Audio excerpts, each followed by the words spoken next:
Hey, how you going? I'm making this video tonight because we need to talk. The whole gel ball community needs to talk. I want to ask you, since the licensing has come in, I want to know whether you've applied. I want to know if, say, you haven't applied, or if you've applied and you haven't actually got your license yet and you're waiting on a response. I want to know whether you've got your reply and it was a bad response. And I want to know if they're just making you jump through hoops, if they've cost you money. It's been a while. It's been a year since they did this. Now, I received an email from Tarzia and their political party. It stated that I basically had every opportunity to continue doing my job, which was a technician at M4A1. So they're telling me that it was my fault that I lost my job and that I couldn't redeem any of the losses financially. They left a clear pathway for us to continue operating as we did. Now, that's bullshit, obviously. Everybody was losing money, everybody has lost money, and everybody has suffered in some way or another. The small redemption is that we might actually get to keep doing it. Although it was very slow going at the beginning, people did start going in and getting their licenses. At the start, it was you apply for your license, and then you wait and wait and wait and wait and wait. Eventually, you get the course, you go do that, you get your license. Now, a lot of people started getting their licenses in the last 6 months, and it's really starting to build up at the field. You can see more people.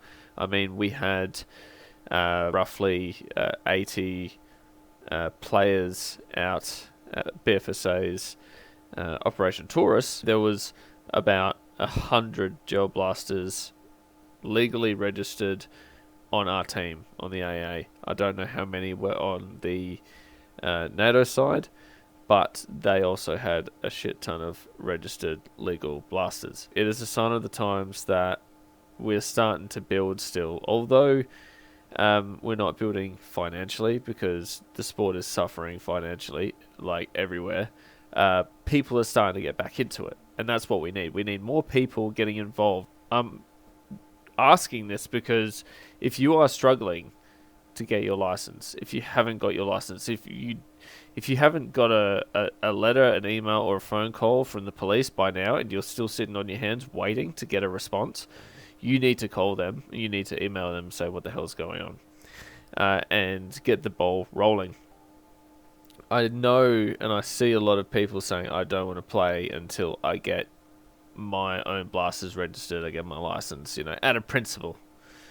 Now, I get that. You've got businesses that are struggling and need your business, and if you're not doing it because you don't want to use their rentals, that is not only offensive to the way they run their business, but it is also counterintuitive to the sport. There won't be a sport left if you don't go and play. If you're sitting on your hands about not using your own blasters, you're silly. You watch some of my videos from Battle for Waterloo, I may be at the start only using a Gen 8 when I didn't have my license, but that was great. Those Gen 8s are super accurate, and you can just adjust the hop up so they just float Gen 8s because they upgrade them. They're not just stock, but not only that, now they've got heaps of other blasters there, and they also do maintenance.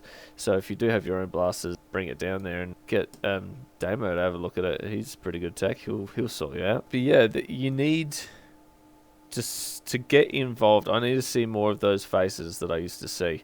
And I'm not saying give up your day job. I want to see you at every event. I'm saying you have an opportunity to get involved in whatever events. If you want to join in on the Speed QB side of things, there will be teams looking for players. There always are, and you don't have to be a fit teenager to play. Like, I am an old bastard, and I am terrible. I can't even bend to my knees. I used to wear knee pads, but I don't anymore because I don't like to bend.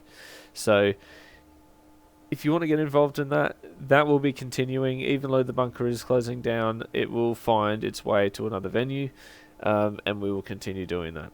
If you want to get involved in Milsim and experience like a full 24 hours or a 12-hour event, something just a little bit different, that stuff still happens. And then you've got your baseline full day of Joel Bowl at Waterloo. You can't go wrong with that, especially at the prices. It's not even expensive for what they have to do and the hoops they had to get through, the amount of money they have to pay to keep going. It's actually quite cheap, and they put on banger food at Waterloo. Banger food. There's 100 reasons to get back involved. There's 100 reasons to come and hang out with the people again. Because remember, we're still hanging out as a team, as a club, the Mercenary Skirmish Club. Now, if you're a part of, we do events and we try to include people as much as possible. If you want to volunteer for things, you can volunteer. We like to hang out and play. We hold events. We run the events for the organisers, and that way you can kind of have a say in the events as well, and we try to spice it up and do different things. And I think in the next year, with more people getting involved, there will be a lot more happening, and it probably won't be just Joel Bowl. We'll be doing dinners again, and we'll be doing some other events like go-karting or archery, axe throwing.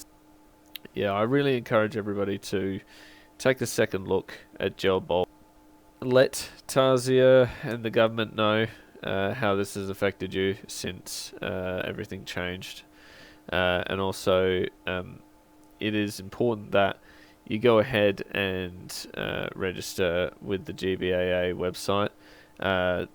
Essentially, getting the association's memberships up shows that we have a solid group of individuals that are interested in gel blasting in Australia. So if you're not already registered on that website, jump on, register. I know it probably does cost, I think it's like $10-20 or something like that, but it's a small contribution, and what it does is it shows the powers that be that there are people still interested, and that they're not going away. In fact, they're growing. So yeah, I do encourage you to do that.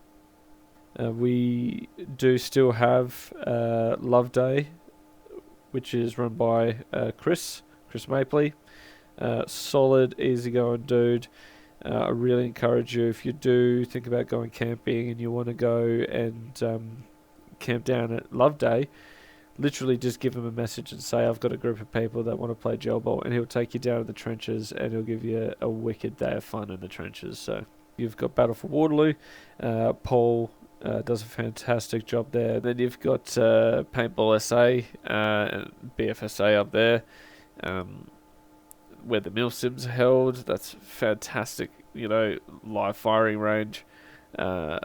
Really enjoyed building up the bases and playing the Milsim up there, so we're definitely going to get out there again and do something out there. So there's so much going on in the Joel Bowl scene, but I think we just need more people.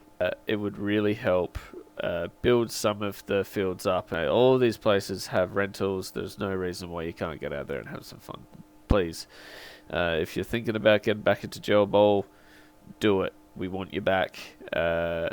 Jump on the Mercenaries Skirmish Club page, or join the group, get involved, come to the events. We want you there. So I look forward to seeing some of you guys back out in the field. I really do miss seeing all of the old faces, so don't be shy. Please come out. Shoot me. Shoot FJ. Actually, shoot FJ. Just don't shoot me. Yeah, so please consider getting back into Joel Bowl.